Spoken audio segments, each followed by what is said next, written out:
Nếu các bạn đang cần quạt tản nhiệt cho máy ắp trứng, máy hàn, tủ điện giá tốt, chất lượng cao thì đây là sự lựa chọn tối ưu cho bạn. Kích thước quạt là 15 x 15 với độ dày là 5 cm và điện áp là 220V.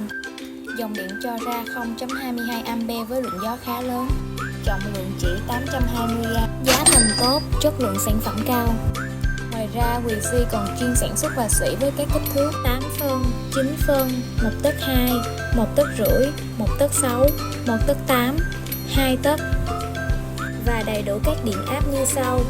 Mua quạt tản nhiệt liên hệ Weezy để được phục vụ tốt nhất.